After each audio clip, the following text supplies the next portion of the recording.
tous. C'est vraiment une joie de voir le peuple de Dieu chanter. Je suis jaloux parce que Joseph a prié à ma place, je voulais le faire. Mais vraiment, mon cœur était en adoration de voir le peuple de Dieu se glorifier dans une seule personne, notre Seigneur Jésus-Christ. Très bien, donc nous continuons notre série d'expositions sur l'évangile de Jean. Vous savez, l'évangile de Jean, parfois nous avançons rapidement, nous voyons des sections, des paysages dans son panorama plus grand, mais parfois on a besoin de ralentir dans les paysages selon certaines sections de ce livre. Et là, je pense que c'est un endroit dans Jean chapitre 6 où nous devons un petit peu nous arrêter et contempler certaines vérités glorieuses que notre Seigneur Jésus-Christ nous enseigne. Donc nous sommes dans le discours du pain de vie et dernièrement nous avons vu la première partie du discours du pain de vie et là nous sommes dans la deuxième partie. Et aujourd'hui nous répondrons basiquement à deux questions. Pourquoi la plupart des personnes ne viennent pas à Jésus pour être sauvées? Ça c'est la première des questions que nous allons répondre. Et la deuxième, pourquoi certaines personnes viennent à Jésus pour être sauvées? Donc on se remet un petit peu dans le contexte. Souvenez-vous, il y a une multitude de personnes devant Jésus qui sont en train de le suivre. Elles voient clairement les miracles extraordinaires que Jésus est en train de faire. Jésus les bénit, Jésus les enseigne, Jésus leur révèle clairement son identité. Il leur démontre son désir de les sauver, de leur donner la vie éternelle, de les rassasier éternellement. La porte est grand ouverte, la table est mise. Le pain du ciel leur est proposé, ils n'ont qu'à venir à manger et se servir. Et Jésus dit au verset 35, Jésus leur dit, « Moi, je suis le pain de vie, celui qui vient à moi n'aura jamais faim et celui qui croit en moi n'aura jamais soif. » Aucune exclusion, celui qui veut venir vient. Mais je vous l'ai dit, vous m'avez vu et vous ne croyez pas. Que se passe-t-il avec ces personnes? Pourquoi ces personnes sont tellement aveugles et si obstinées? Et donc cela m'amène à mon premier point. Pourquoi les hommes persistent à ne pas venir à Jésus pour être sauvés? Quel est leur problème? Je pense que pour comprendre un petit peu le cœur de ces personnes qui sont devant Jésus, nous devons comprendre qu'il y a un parallèle entre la multitude que Jésus a devant eux et la multitude qui était dans le désert, qui a péri, que Dieu leur avait promis la terre de Canaan. Ils sont sortis par la main de Moïse et finalement ces personnes ont péri dans le désert. Et pourquoi ces personnes qui ont vu aussi des miracles extraordinaires, ils ont vu la mer s'ouvrir en deux, ils ont vu la manne descendre, ils ont vu un rocher s'ouvrir, et ils ont bu de cette eau, ils ont mangé de la manne et ces personnes ont quand même péri. Pourquoi ces personnes sont restées dans cette situation? La première raison, c'est leur incrédulité. Dans Hébreux 3, verset 19, nous voyons que l'auteur parle de ces personnes qui ne sont pas arrivées à la terre promise et il est écrit « Aussi voyons-nous qu'ils ne purent y entrer, donc à Canaan, à cause de leur incrédulité. Craignons donc, tandis que la promesse d'entrer dans son repos subsiste encore, et qu'aucun de vous ne paraisse être venu trop tard, car cette bonne nouvelle nous a été annoncée aussi bien qu'à eux, mais la parole qui leur fut annoncée ne leur servit de rien, parce qu'elle ne trouva pas de la foi chez ceux qui l'entendirent. » Incrédulité. Incrédulité. C'est un peu ce que nous avons avec la multitude. Au verset 36, « Mais je vous l'ai dit, vous m'avez vu et vous ne croyez pas. » Maintenant, comment la Bible explique l'incrédulité persistante du peuple d'Israël? Parce que si nous comprenons ce qui se passe avec ce peuple, on comprendra aussi ce qui arrive avec le peuple qui est devant Jésus. Ce peuple persiste dans leur incrédulité en raison du désir de leur cœur qui a été corrompu. Les désirs de leur cœur ont été corrompus par le péché.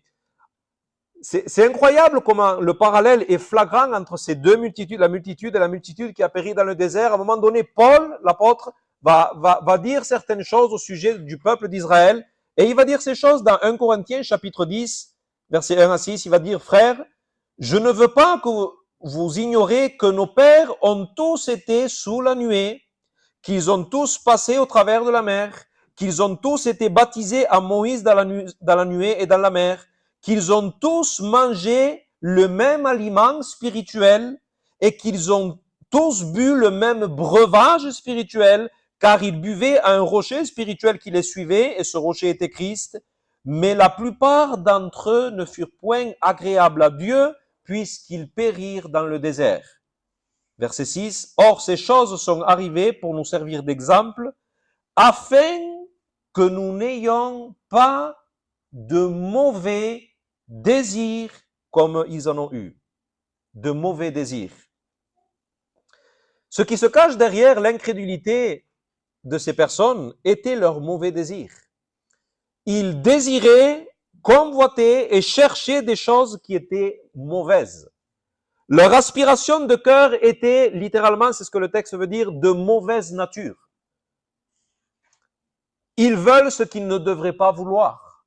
Ils aiment ce qu'ils ne devraient pas aimer. Et ils cherchent ce qu'ils ne devraient pas chercher. Et ils détestent ce qu'ils devraient aimer. Maintenant, comment ce peuple s'est conduit ayant ses désirs corrompus et pervertis par le péché? Eh bien, ce peuple s'est conduit de manière, à un moment donné, idolâtre. Ce peuple s'est tourné dans l'immoralité. Il a commencé à se plaindre de Dieu, à contester, à murmurer contre la bonté, la fidélité de Dieu, à résister à Dieu. Il ne s'intéressait pas à Dieu. Au mieux, ils voulaient de Dieu pour servir leurs désirs corrompus et leurs désirs charnels. Dans les psaumes, nous voyons plusieurs passages qui parlent de cette vérité.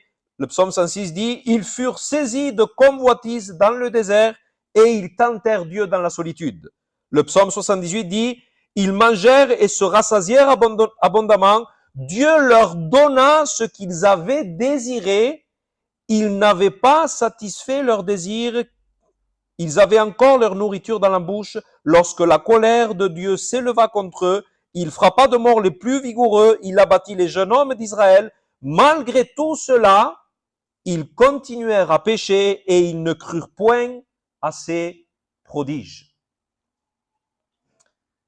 Ces personnes ne crurent point aux prodiges, aux miracles, car elles étaient aveuglées par les désirs corrompus de leur cœur. Paul, à un moment donné, il parle des impies et il dit « aimant le plaisir plus que Dieu ». Et c'est ce que nous voyons avec la multitude. Jésus est devant cette multitude et leur dit « Vous me cherchez pour que je serve vos intérêts, simplement, pour remplir votre estomac, non pas à cause de ce que je suis réellement. » L'amour de ces personnes pour ces choses les menait à persister dans une incrédulité constante. Leur inclination naturelle à aimer ce qui est mauvais les empêchait de pouvoir apprécier la bonté et la gloire de Dieu. Et c'est exactement ce que Jésus a devant lui avec cette multitude. Il y a un dicton que certainement vous connaissez qui dit « l'amour est aveugle ». Et j'ai lu une autre chose qui dit, un autre dicton qui dit « l'amour est aveugle, mais il est aveugle par éblouissement ». Ce qu'ils aiment est tellement brillant à leurs yeux et attrayant à leur cœur que cela va capter toute leur attention et ils sont envoûtés par ce qui brille et attire leur cœur. C'est ce qui se trouve dans le cœur de cette multitude. Ils sont tellement attirés et éblouis par leurs mauvais désirs, leur convoitise, que cela les aveugle et les empêche de voir et d'apprécier la gloire de Christ qui est manifestée devant eux. Regardez certains versets de Jean 6, comment ces personnes contestent sans cesse l'identité de Jésus. Jésus leur dit qu'il est, mais eux, ils n'arrivent pas à voir, ils n'arrivent pas à apprécier, ils n'arrivent pas à savourer ce que Jésus est en train de dire à son sujet. Jean 6, verset 35. Jésus leur dit, « Moi, je suis le pain de vie, celui qui vient à moi n'aura jamais faim, et celui qui croit en moi n'aura jamais soif. Mais je vous l'ai dit, vous m'avez vu, et vous ne croyez pas. » Verset 41. les Juifs murmuraient à son sujet parce qu'il avait dit « Moi, je suis le pain descendu du ciel ». Verset 52. Les Juifs se querellaient entre eux et disaient « Comment celui-ci peut-il nous donner sa chair à manger ?» Verset 60. Après l'avoir entendu, plusieurs de ses disciples dirent « Cette parole est dure, qui peut l'écouter ?» Jésus, sachant en lui-même que ses disciples murmuraient, encore une fois, à ce sujet, leur dit « Cela vous scandalise ?» Ils ne voient pas la gloire de Jésus, parce qu'ils sont déjà trop éblouis par l'éclat de leurs mauvais désirs, de leur volupté et de leur convoitise. Alors ils ne viennent pas à lui. Ils ne sentent aucune attraction pour Jésus.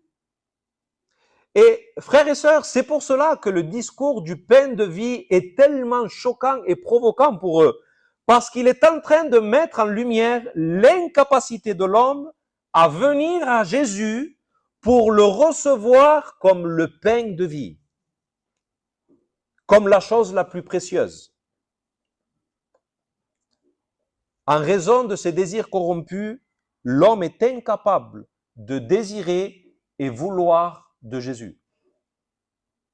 Au verset 44, Jésus va dire « Nul ne peut venir à moi si le Père qui m'a envoyé ne l'attire. » Il y a dans le cœur de l'homme une incapacité à venir à Jésus dans ces conditions, le recevoir comme le pain de vie. L'homme ne peut pas faire ça. Recevoir Jésus comme le pain de vie, nous avons vu un peu dernièrement, signifie le recevoir comme celui qui est suffisant pour combler les nécessités les plus profondes de mon âme. C'est croire qui il dit être. C'est croire que Jésus est le bien suprême.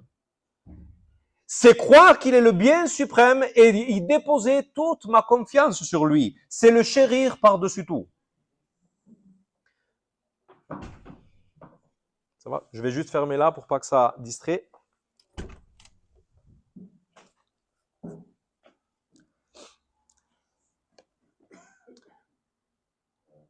Recevoir Jésus comme le pain de vie pour ces personnes impliquait quelque chose d'important. Cela impliquait à renoncer à ce que leur cœur aimait le plus, chérissait le plus, convoitait le plus et désirait le plus.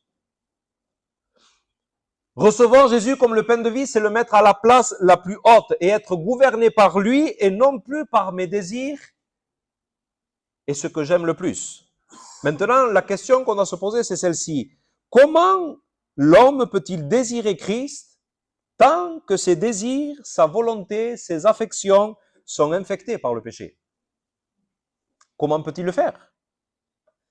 Il faudrait qu'il puisse arracher par lui-même l'ADN du péché qu'il y a dans tous ses désirs et sa volonté. Mais regardez ce que les Écritures dira dans Jérémie 13, verset 23. « Un Éthiopien peut-il changer sa peau et un léopard ses taches?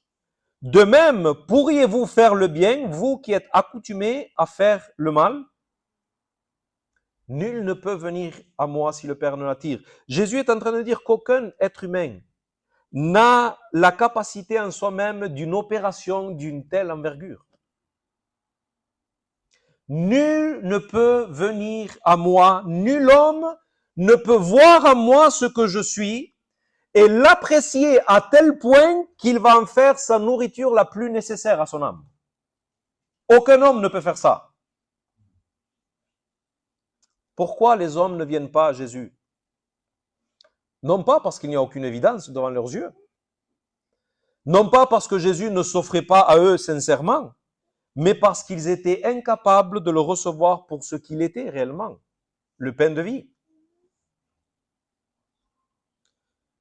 Dans ce passage, nous voyons ce que certains théologiens appellent la doctrine de l'inhabilité de l'homme, ou l'incapacité de l'homme. Ceci est la condition avec laquelle chaque être humain nous naissons sur la terre. Lorsque le péché est entré dans le cœur de l'homme, il a renversé et créé un désordre irréparable dans nos désirs et notre volonté. Il y a désormais dans le cœur de l'homme un dérèglement au niveau de ses affections et de sa volonté. Et nul ne peut réparer ce désordre dans ce qu'il veut et dans ce qu'il désire. La nature de l'homme s'est corrompue, de manière que désormais il est gouverné par des désirs corrompus et une volonté qui est corrompue. Maintenant, une chose importante. L'entrée du péché dans le cœur de l'homme n'a pas fait partir en fumée les désirs de l'homme et sa volonté. Non. Certains pensent que si nous affirmons que l'homme est incapable, ou que nous affirmons la doctrine de l'incapacité humaine, que nous sommes en train de dire que l'homme ne décide plus, que l'homme ne désire plus, que l'homme ne choisit plus et que l'homme ne peut plus vouloir. Non, nous ne sommes pas en train de dire ça. L'entrée du péché n'a pas supprimé la volonté ni les désirs. Elles sont toujours présentes, mais elle les a corrompues.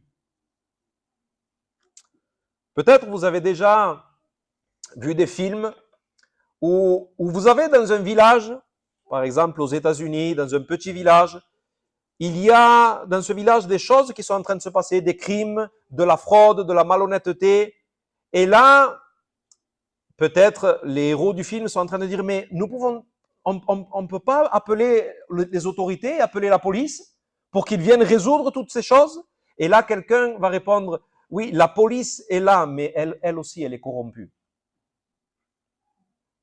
Elle participe à toutes ces mauvaises actions aussi.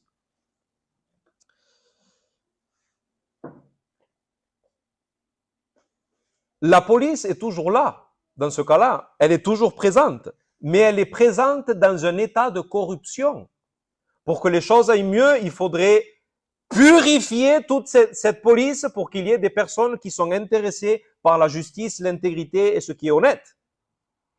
Mais la justice et la vérité ne pourront jamais régner dans un village où la police a été corrompue. L'entrée du péché dans le cœur de l'homme n'a pas supprimé sa volonté ni ses désirs. Elles sont présentes, mais le péché les a corrompues. Le péché a marqué de son empreinte, de son ADN, chaque mouvement du cœur de l'homme, de manière que personne ne peut échapper à ce qu'il est par nature. Il est pris dans les liens de sa propre iniquité. Voyons quelques textes. Romains 8, verset 7. Car les tendances de la chair, et il parle de notre nature ici, sont ennemies de Dieu parce que la chair ne se soumet pas à la loi de Dieu et elle en est même incapable. C'est même aussi dans l'évangile de Jean, au chapitre 3, nous lisons « Et ce jugement, c'est que la lumière étant venue dans le monde, les hommes ont préféré les ténèbres à la lumière parce que leurs œuvres étaient mauvaises. Car quiconque fait le mal est la lumière et ne vient point à la lumière de peur que ses œuvres ne soient dévoilées. » Donc il y a une incapacité morale dans l'homme à recevoir Christ comme l'élément suprême de son existence. Je suis le pain de vie. Celui qui vient à moi n'aura jamais faim, n'aura jamais soif. Mais je vous l'ai dit, vous m'avez vu et vous n'avez pas cru. Peut-être il y a certaines personnes au milieu de vous qui ne sont pas encore venues à Jésus. Mais si tu n'es pas encore venu à Jésus aujourd'hui, ce n'est pas parce que Jésus ne s'offre pas à toi. Le banquet est ouvert. La table est mise. Le pain de vie est présent. La question pour toi, c'est est-ce que tu peux voir et savourer que Jésus soit tellement précieux et essentiel à ta vie que ce que lui, il dit qu'il est le pain de vie. Mais est-ce que tu peux voir cela en lui, qu'il est tellement précieux? Et est-ce que non seulement tu peux le voir, mais est-ce que tu peux te réjouir de cette vérité qu'il soit le bien le plus précieux? Est-ce que tu crois tellement en lui? Est-ce que tu crois qu'il peut satisfaire les appétits les plus profonds de ton cœur, les besoins les plus profonds de ton âme, et qu'aujourd'hui même tu es prêt à déposer tes armes de rébellion et à te tourner de tes mauvais désirs pour t'emparer uniquement de lui? Si c'est le cas, alors viens. Le banquet est ouvert. La table est mise et Jésus s'offre à toi. Mais si tu ne viens pas à lui aujourd'hui de cette manière, en le recevant comme le pain de vie, ce n'est pas parce que Jésus t'en empêche, c'est parce que tu ne le désires pas. C'est parce que tu ne le veux pas. Et tu n'aimes pas ce qu'il te propose et ce qu'il est. Pourquoi insister tellement sur ce point? Si nous nous arrêtons au verset 36, qu'est-ce que nous avons? Jésus a manifesté de manière évidente et incontestable qu'il est le Fils de Dieu. Les témoignages ne cessent d'affluer. Jésus se tient devant une humanité corrompue et les invite à venir à lui. Mais quel est le résultat? Incrédulité. Nul ne vient à lui pour le recevoir comme le pain de vie.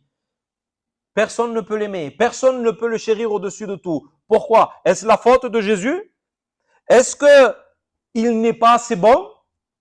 Est-ce qu'il n'est pas assez digne, assez puissant pour sauver, assez glorieux? Oui, il est. Une autre question qui peut nous aider à saisir cette vérité. Qui est coupable de la mort des Israélites dans le désert? Est-ce Dieu? Non, la faute est à eux. Ils ont été incrédules et ils cherchaient à satisfaire leurs désirs. Qui est coupable si ces personnes devant Jésus périssent? Eh bien, ces mêmes personnes qui refusent de l'aimer et le recevoir comme le pain de vie. Maintenant, si le discours s'arrête ici, on pourrait penser que le plan de Dieu, la mission de Jésus a échoué. Jésus aurait fait toutes ces choses, serait descendu du ciel, Dieu aurait fait ce plan, mais l'incrédulité des hommes vient mettre un frein à ce plan et mettre tout en échec. Mais le discours ne s'arrête pas ici. Jésus, avec parfaite sérénité, va nous révéler où repose sa confiance. Cela m'amène à mon deuxième et dernier point. Pourquoi certaines viennent à Jésus pour être sauvées? Dans les paroles que nous allons lire maintenant, il y a au moins 5 vérités que nous pouvons voir dans les paroles de Jésus au sujet du salut de certaines personnes. Aujourd'hui, nous pourrons en voir que 2, simplement. Nous verrons les prochaines dans une autre prédication. Lisons ensemble ces vérités, les paroles de Jésus, verset 36. « Moi, je vous l'ai dit, vous m'avez vu et vous ne croyez pas. Tout ce que le Père me donne viendra à moi et je ne jetterai point dehors celui qui vient à moi. Car je suis descendu du ciel pour faire non ma volonté, mais la volonté de celui qui m'a envoyé. Or, voici la volonté de celui qui m'a envoyé, que je ne perde rien de tout ce qu'il m'a donné, mais que je le ressuscite au dernier jour. » Frères et sœurs, le plan rédempteur de Dieu et la mission de Jésus ne peuvent pas être tenus en échec par l'incrédulité persistante des hommes. Parce que le succès de ce plan ne repose pas sur l'homme, mais sur l'engagement que le Fils a pris avec le Père. Je suis descendu du ciel pour faire non ma volonté, mais la volonté de celui qui m'a envoyé. Or, voici la volonté de celui qui m'a envoyé, que je ne perde rien de tout ce qu'il m'a donné, mais que je les ressuscite au dernier jour. Dans ces paroles-là, nous sommes en présence d'un accord entre le Père et le Fils. Et que Jésus a accepté avant même qu'il ne soit envoyé. Parce que s'il est descendu pour accomplir une mission, la mission lui a été donnée avant qu'il vienne. Cela signifie que le Père et le Fils ont conclu un accord ou une alliance dans l'éternité passée. C'est ce que les théologiens appellent l'alliance de rédemption ou l'alliance éternelle. Et nous pouvons vraiment voir dans les Écritures que c'est quelque chose qui est soutenu par beaucoup de passages des Écritures. L'alliance éternelle, c'est que le Père a convenu d'un plan, le Fils s'est engagé à accomplir ce plan, et le Père s'est engagé et a promis de récompenser son Fils s'il accomplit avec succès ce plan. Je répète, le Père a convenu d'un plan, le Fils est engagé à l'accomplir, et le Père a promis et s'est engagé à récompenser son Fils si son Fils menait à bien ce plan. Donc le salut de certaines personnes repose sur le succès de cet accord conclu entre le Père, le Fils et même le Saint-Esprit, nous le verrons plus tard. Mais comme Dieu est trois personnes, Dieu existe ou subsiste en trois personnes, les trois personnes sont inclus dans ce plan. En quoi consiste cet accord? Nous allons voir simplement deux choses. Premièrement, cet accord entre le Père et le Fils consiste de la promesse du Père au Fils. Le Père a choisi des personnes du milieu du monde et a promis de les donner en héritage à son Fils. Verset 37. Tout ce que le Père me donne viendra à moi et je ne jetterai point dehors celui qui vient à moi. Que signifie cette expression? Le Père a donné à Jésus. C'est étrange, donner des personnes, on ne donne pas à des personnes. Cela signifie que le Père a choisi des hommes du milieu du monde pour les donner à Jésus. Regardez dans son discours dans Jean 17, Jésus va dire dans sa prière, « J'ai fait connaître ton nom aux hommes que tu m'as donnés de où? Du milieu du monde. Ils étaient à toi et tu me les as donnés et ils ont gardé ta parole. » Jésus dit que Dieu a pris du milieu du monde des hommes pour les donner à Jésus. Maintenant, pour prendre du milieu, il faut choisir. On est obligé de choisir. Et non simplement Jésus est en train de dire que Dieu a choisi du milieu du monde des hommes, mais que ces hommes sont la possession de Dieu avant même d'être donnés à Jésus. Ils étaient à toi, avant même qu'ils soient donnés à Jésus. Dieu a élu des hommes et des femmes du milieu d'un monde déchu pour les donner à son Fils. Ainsi, qui sont ceux que le Père donne au Fils? Ce sont les élus ou les choisis de Dieu. Jésus est en train de révéler l'élection divine dans ce texte. Clairement. L'incrédulité persistante des hommes qui sont devant lui n'inquiète pas Jésus. Vous savez pourquoi? Parce que Jésus croit dans l'élection. Jésus croit dans la doctrine de l'élection. À un moment donné, Jésus est en train de prononcer un jugement contre Capernaum à cause des miracles qui se sont faits et il tressaillit de joie, il dit, je te loue, Père, de ce que tu as caché ces choses aux sages et que tu les as révélées aux enfants parce qu'il t'a plu ainsi, ô Père.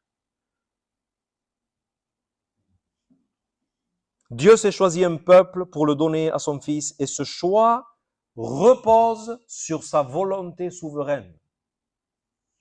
Éphésiens 1, verset 4. En lui, Dieu nous a élus avant la fondation du monde pour que nous soyons saints et irrépréhensibles devant lui, nous ayant prédestinés dans son amour à être ses enfants d'adoption par Jésus-Christ selon le bon plaisir de sa volonté. Le choix de ce peuple, le choix des personnes qui allaient venir à Jésus a été fait avant que le monde soit. Regardez ce que Paul dira, c'est très intéressant ce texte, dans Tite 1, verset 1. Paul, serviteur de Dieu et apôtre de Jésus-Christ pour la foi des élus de Dieu et la connaissance de la vérité conforme à la piété, lesquels reposent sur l'espérance de la vie éternelle promise quand? Quand cela a été promis? Avant l'origine des temps par le Dieu qui ne ment pas. Tout ce salut que Paul est en train de parler ici a été promis avant qu'aucune créature n'existe. La question est, à qui Dieu a promis ces choses? Si personne n'existait, forcément à une personne qui était incréée. 2 Timothée 1, 9, un autre texte qui peut nous donne un peu de lumière, il parle de la grâce qui nous a été donnée en Jésus-Christ avant les temps éternels. J'ai fait connaître ton nom aux hommes que tu m'as donnés du milieu du monde. Ils étaient à toi et tu me les as donnés et ils ont gardé ta parole. Psaume 2, 8. Dieu parle à son oint et il dit, Demande-moi et je te donnerai les nations pour héritage. Voici une promesse du Père au Fils. Demande-moi et je te donnerai les nations pour héritage et les extrémités de la terre pour possession. Pourquoi Jésus est serein devant cette incrédulité? Parce que le plan rédempteur de Dieu ne repose pas sur la créature, mais le salut repose sur l'accord éternel fait par le Dieu trinitaire. Le choix du Père et sa promesse de donner des hommes à son Fils est une chose qui a précédé l'existence humaine. L'élection divine, lorsque Dieu a choisi, cela ne prend jamais en compte une créature pour établir son choix. Elle n'existait pas lorsque Dieu a établi son choix. Mais c'est la promesse de l'être suprême, de celui qui est autosuffisant, de celui qui est auto-existant, celui qui n'a jamais été créé, qui a fait la promesse à son Fils éternel. Pourquoi il y a certaines personnes du monde qui viennent à Jésus dans une vraie foi? Parce que le Père a fait une promesse à son Fils. Vous savez ce que cela signifie? Sans cette promesse faite au Fils, nul ne vient à Jésus pour être sauvé. Si Dieu ne donne pas des personnes à Jésus pour qu'ils viennent à lui, personne ne vient. Je vais le dire d'une autre manière. Jésus est en train de dire que sans l'élection, le ciel est vide. S'il n'y a pas d'élection, le ciel est vide. L'élection de Dieu ne vide pas le ciel. Beaucoup le voient comme cela. L'élection divine est en train de remplir le ciel. Sans l'élection, vous m'avez vu et vous n'avez pas cru. Mais à cause de l'élection, nous avons cru et nous avons connu que tu es le Christ, le Fils du Dieu vivant. Donc, les personnes que le Seigneur a données, c'est une promesse que le Père a fait au Fils. La deuxième et dernière chose, c'est que la promesse du Père et son élection garantit la vraie foi en Jésus. 36 et 37, moi je vous l'ai dit, vous m'avez vu et vous ne croyez pas. Tout ce que le Père me donne viendra à moi. C'est une affirmation. Votre incrédulité ne va pas mettre en échec mon plan, parce que même si vous restez dans votre incrédulité, les hommes que le Père m'a donnés du milieu du monde, eux, oui, ils viendront à moi pour être rassasiés. Ceux que le Père me donne viennent à moi pour me recevoir comme le pain de vie, chose que vous ne pouvez pas faire. L'élection de mon Père garantit la vraie foi. Ce n'est pas le contraire. Le Père n'est pas en train de choisir des personnes en fonction de la foi qu'ils vont avoir. Mais les hommes vont venir à Jésus dans une vraie foi parce que le Père les a choisis. Voici l'ordre. Voyons quelques textes dans l'évangile de Jean lui-même. C'est important qu'on puisse le voir parce que notre compréhension du salut dépend de comment nous comprenons ces vérités. Jean 8, verset 47. Celui qui est de Dieu, possession de Dieu, écoute les paroles de Dieu. Vous n'écoutez pas parce que vous n'êtes pas de Dieu. Jean 10, verset 14 à 36. Maintenant, Jésus change le langage de ce qu'il m'a donné par les brebis. Je suis le bon berger, je connais mes brebis et elles me connaissent, comme le Père me connaît et que je connais le Père et je donne ma vie pour mes brebis.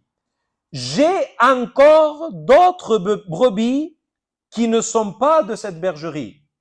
C'est-à-dire que Jésus possède des brebis qui ne sont pas encore venues à lui.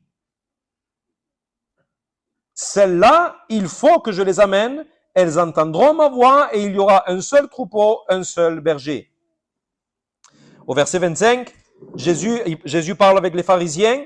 Pareil, Jésus est en train de leur dire qu'il est le Messie en quelque sorte. Jésus leur répondit, je vous l'ai dit, et vous ne croyez pas. Les œuvres que je fais au nom de mon Père rendent témoignage de moi. Mais vous ne croyez pas parce que vous n'êtes pas de mes brebis. Mes brebis entendent ma voix, je les connais et elles me suivent. Peut-être certains penseront, oui, mais cela se réfère simplement aux disciples.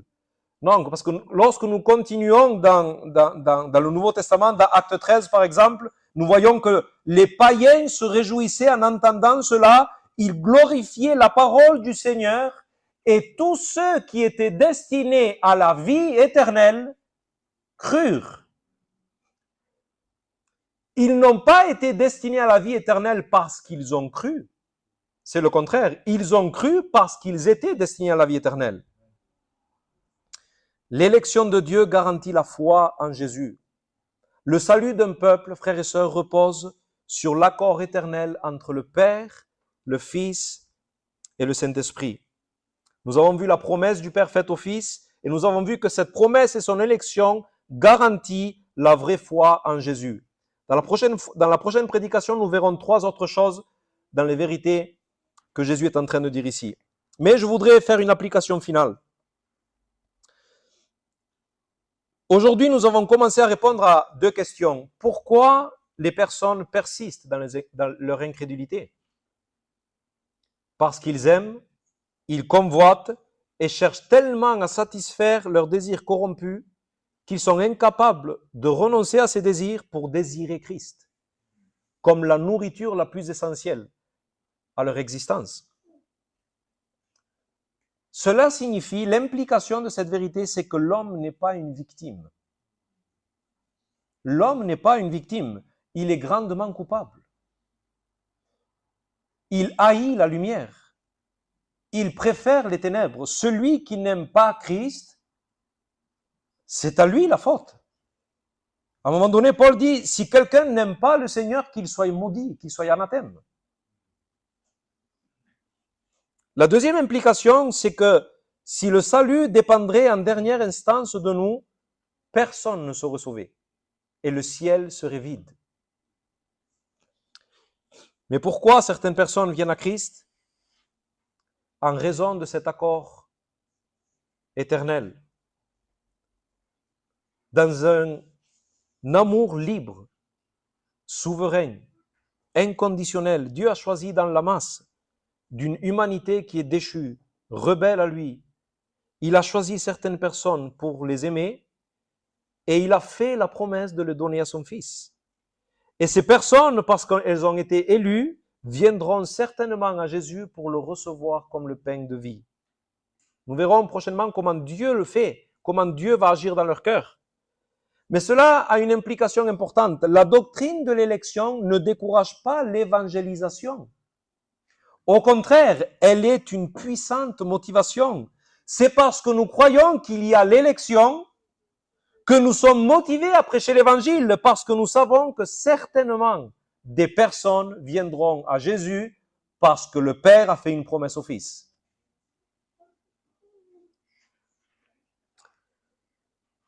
Et toi, est-ce que tu es l'un de ceux qui sont venus à Jésus aujourd'hui? Ou peut-être pas aujourd'hui, mais peut-être il y a des années, des mois. Est-ce que tu es venu à Jésus pour le recevoir comme le pain de vie?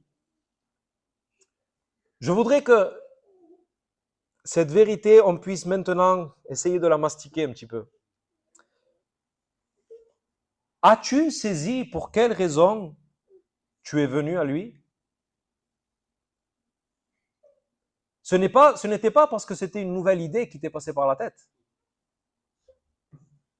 Le salut de ta personne a été en gestation dans l'éternité passée. Elle s'est conçue dans l'éternité passée, dans le sein même du Dieu trinitaire. Tu n'étais pas meilleur que les autres. Mais dans cette éternité passée, lorsque tu n'existais même pas, il a plu à Dieu de penser à toi. Et d'avoir sur toi de bonnes pensées. Il a pensé à toi et dans un élan de cœur, il a fait déborder sur ta personne tous les torrents de son amour. Et sans que tu ne lui donnes aucune raison.